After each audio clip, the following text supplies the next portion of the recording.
In the bitter struggle of the Republic of Vietnam to preserve its freedom against the organized infiltration and treachery of the Communist Viet Cong, the nature and form of military action recommended by United States Army advisors has been determined by three fundamentals.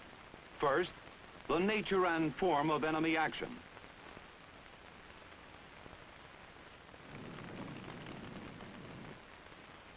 Second, the Vietnamese way of life. And third, the type of terrain on which the action must be fought.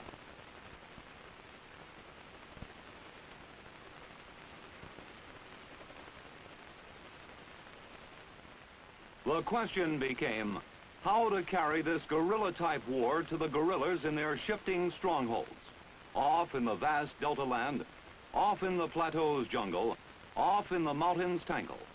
Not to harry them from place to place, but to land troops and clean them out. The answer is the heliborne strike, in which the Army helicopter provides rapid troop mobility where there had been none, and surprise where the Viet Cong had vanished into the jungle days before a reprisal force of Vietnamese could slog their way to the scene of brutal raid and terror. Now the Vietnamese themselves were enabled to plan a trap and spring it.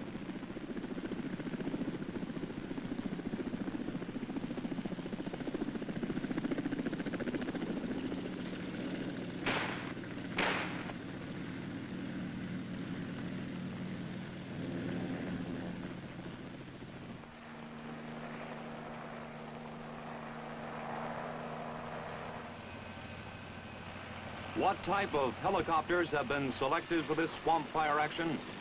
How are they manned? How are they armed? And how are they used? What is the pattern that has been hammered out in the guerrilla battles of this historic heliborne action?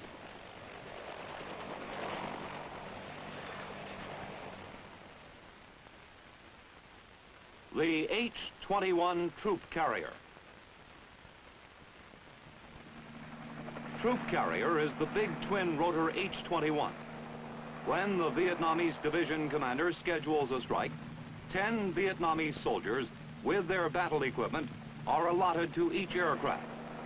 So the total load in the H-21 is 14 personnel, including the crew. The four-man American Army crew consists of the pilot, the co-pilot to his left, the crew chief, who sits up close to the pilot and is the gunner, firing the .30 caliber machine gun out the right side door. The fourth crewman could be termed the left door man. He supervises the movement of Vietnamese troops in and out of the aircraft and during flight as well as on arrival at the landing zone. He is ready with an automatic weapon at the left side door. So the H-21's only in-place weapon is one .30 caliber machine gun. However, whatever armament the troop carrier has is of secondary importance. The real and ample protectors of the H-21s in flight or at the landing zone are the turbojet armed helicopters, the UH-1A and its latter version, the UH-1B. They fly as armed escort to the airborne troop transports, just as the Navy's destroyers act as armed escort for seaborne troop carriers.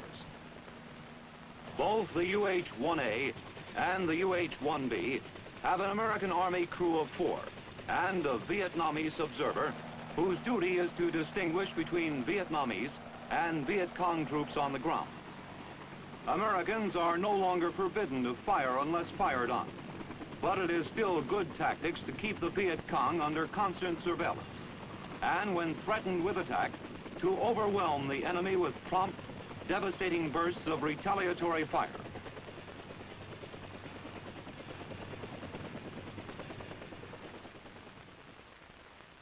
The UH-1A armed helicopter.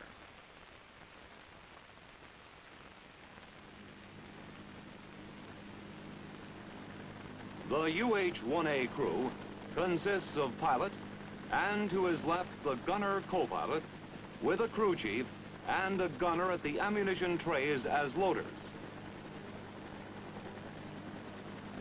Armed with M2 automatic carbines, they cover the areas not swept by the fixed-mount machine guns. Using this field expedient, they have been surprisingly effective and credited with several kills. The UH-1A's two fixed-mount 30 caliber machine guns are mounted forward on the skids, one on each side. They are fired through an electro-solenoid by the pilot.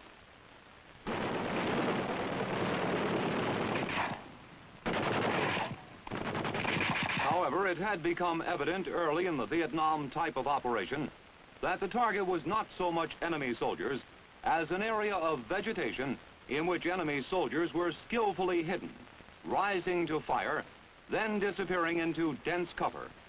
The fixed machine gun could not be depended upon to saturate such an area with lethal fire. The weapon needed here was the rocket, which would fragment and make any part of an area untenable. Accordingly, 16 launchers to fire the 2.7 rocket were installed on the UH-1A, 8 to each side, so mounted on the skids that they fire to the side of the machine guns. This was done at Okinawa by local ordnance there before the aircraft were moved to Southeast Asia. The rocket has proved an ideal weapon for the armed helicopter. It deals most effectively with the Viet Cong in their favorite maneuver, the ambush. A combined machine gun and rocket run on an area smashes the hide-and-seek tactics of the guerrilla enemy.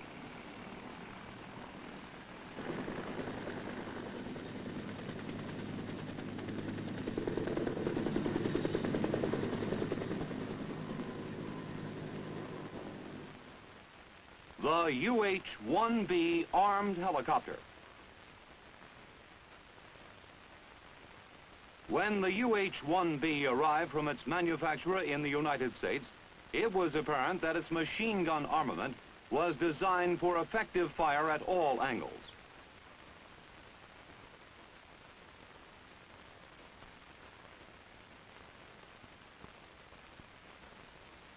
Four traversable M60 machine guns had been provided, 2 for each side. They fire the NATO 7.62 round.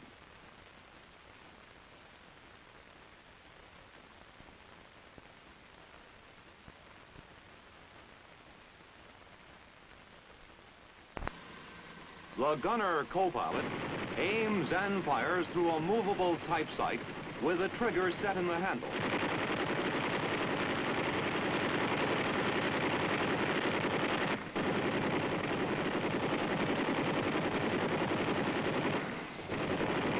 This is the 7.62 machine gun system, known in the Army as the XM6 kit. The guns can be traversed 70 degrees to either the right or left of the aircraft. Also, they traverse up and down, so that if necessary, they can fire directly beneath the aircraft.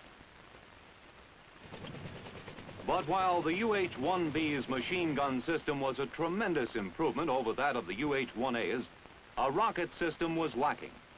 This weapon, overwhelmingly successful against the Viet Cong, was installed on the UH-1B after its arrival in Vietnam. Adapting the 1A's system, 16 rocket launchers were emplaced on the 1B by local ordnance, 8 on each side. As with the 1A, the 2.75 is the rocket ammunition of the UH-1B. So with the UH-1A's 16 rockets and 2 fixed machine guns, and the UH-1B's 16 rockets and 4 traversable machine guns,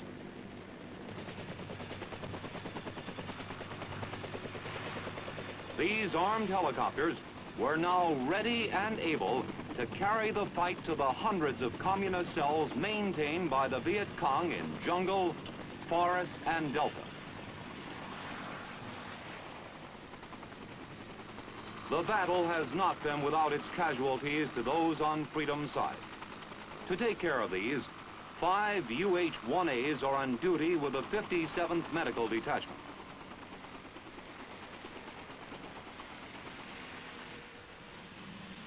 This Vietnamese soldier with a painful wound is flown to the hospital. An American Army advisor was wounded when the Viet Cong sprung a trap on a ground party in the jungle. They employed their ambush tactics, which is to allow the unsuspecting Vietnamese force to pass, then to let go with all they have and retreat into the jungle. Air ambulances have Red Cross and the word ambulance painted on their sides. Not that those symbols are always respected by the communists. Medical care for the civilian population helps keep the air ambulances busy and is one of the human factors that are constantly improving the image of democratic America among the Vietnamese people. There are casualties also for tired metal, worn out in continuous combat service. Just after it took off with a heavy load of Vietnamese soldiers, a parts failure deadlined this troop carrier. On-the-spot repair will enable it to fly again.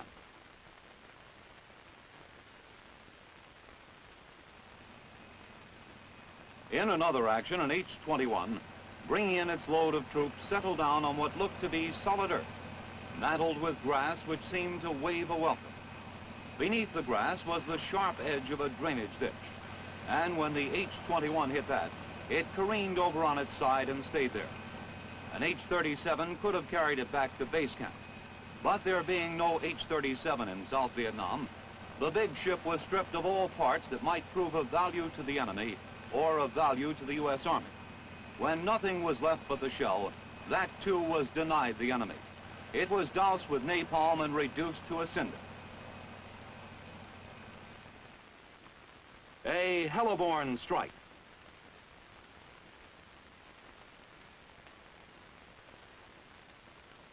Pilots of a utility tactical transportation helicopter platoon leave their quarters for the briefing area. As they will fly the 5 armed escort helicopters, the briefing must be detailed and explicit. The UTT briefing they will receive will be followed by a briefing from the transportation company of H-21 troop carriers that the UH-1s will support.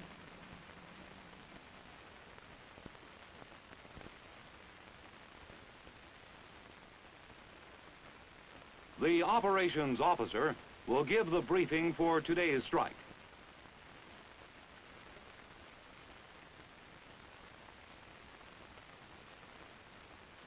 Three UH-1As and 2 UH-1Bs will comprise the escort for the H-21s.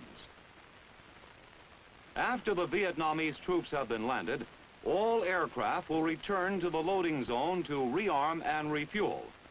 Then the H-21s will make 2 more trips to the landing zone with full loads of Vietnamese soldiers.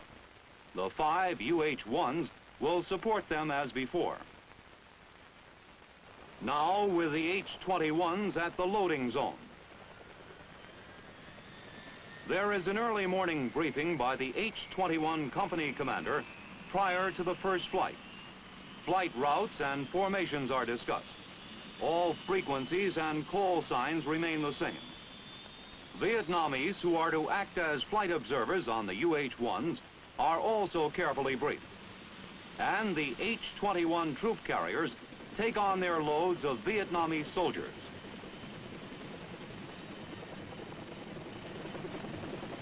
Ten men with their equipment into each big helicopter.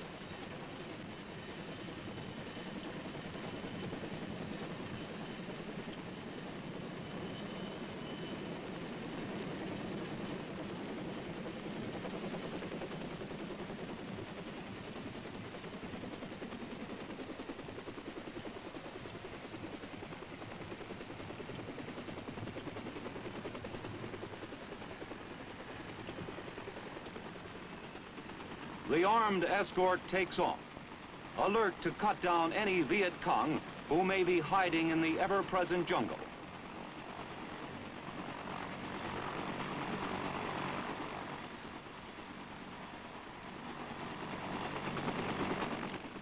The 5 tough little choppers circle to take their places as protectors of the air fleet, which is now setting out for the landing zone.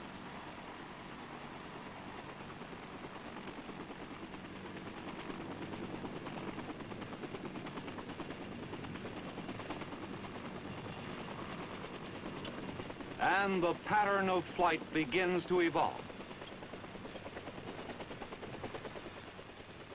In flight formation from loading zone to landing zone, the H-21 troop carriers fly in groups of 5, with 1 minute of flying time between groups. The helicopters in each group fly a staggered pattern, not one behind the other, but separated by the width of 2 ships. When the distance to be flown is more than 15 miles, in Vietnam, the military expedient has been adopted of flying at an altitude of 1,500 feet, departing from the standard on-the-deck treetop level. This because of the limited number of heavy caliber weapons among the Viet Cong. To date, no H-21 has taken a hit of more than minor consequence at the 1,500-foot level. Protecting the formation are 5 armed escorts.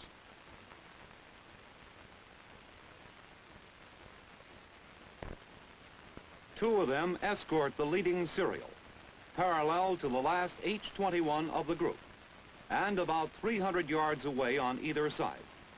From this position, they can look down on whoever or whatever may direct fire on their charges. The 3 other armed escorts are stacked some 500 or 600 feet above the formation, so placed that the tailing UH-1 will have the last H-21 of the final group and all its fellows under his constant surveillance. Experience has shown that 5 or at the most 6 armed escorts are sufficient to protect from 5 to 30 H-21s at the landing zone. The platoon leader of the armed escort is always in one of the 3 UH-1s stacked high above the formation. When the formation is from 5 to 10 miles from its destination, it is guided to the landing area by an Army L-19, which may be flying 2,000 or 3,000 feet high on a deceptive course. Its pilot is the operations officer of the H-21 company to which it is attached. By voice radio, the L-19 guides the battle fleet down to treetop level and then lines it up for making an accurate entry onto the chosen area. As the formation makes its final approach, all pilots receive the precise directions they need. 5 degrees left. 5 degrees left. Fine. Now, just over that line of trees. That's good. You're about 1 minute out. 1 minute out. The 2 foremost armed escorts have moved forward until they are perhaps a half minute ahead of the H-21s. Both UH-1s now sweep down the landing zone at from 50 to 75 feet elevation, the height depending upon that of the surrounding trees. When they reach the far end of the landing zone, each UH-1 turns and begins an elliptical course that brackets the field and covers its edges. Here, the UH-1B's 4 traversable M60 machine guns would give a devastating reply to Viet Cong fire. With this reassuring sight before them, the pilots of the first group of H-21s bring in their ships, maintaining the staggered positioning in their pattern of landing. Simultaneously, the 3 other UH-1s move forward at 500 feet height and fly a circular course that covers all the landing area. This completes the pattern pursued in armed escort of the troop-carrying H-21s in flight and in the landing zone. It takes approximately 10 to 15 seconds to discharge the 10 Vietnamese soldiers from each H-21. As the groups fly 1 minute apart, the pilots and crews are under pressure to see that this unloading is done smartly. Then the troop carriers take off, well in advance of the H-21 group following.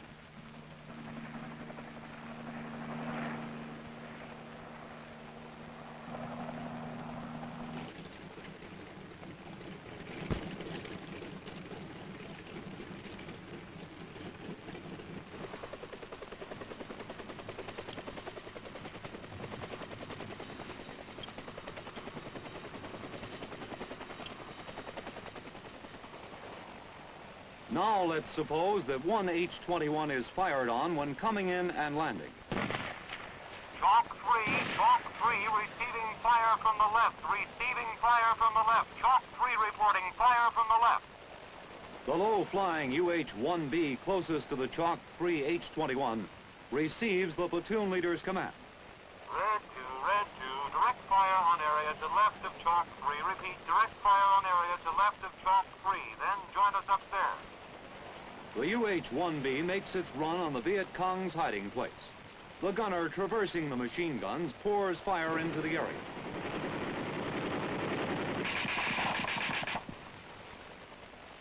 Then he flies up to join the daisy chain circling at the higher altitude. There he'll be able to use the lethal rockets prohibited him at the lower level, where he would be flying through the ricochet of his own rocket bursts.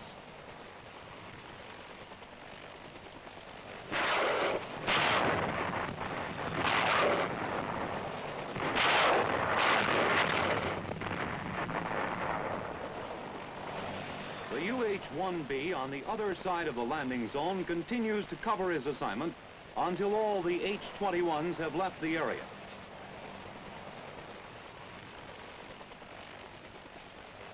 The daisy chain technique is to maintain continuous fire on the Viet Cong so that he never has a chance to come out from cover and fire.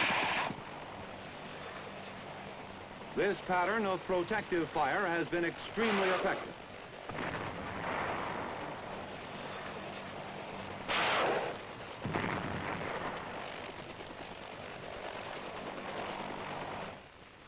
The daisy chain type of operation lends itself to such action, which protects not only the H-21s, but also protects the UH-1s themselves. Fire from the Viet Cong on one landing of H-21s has rarely been repeated on later landings. Very rarely.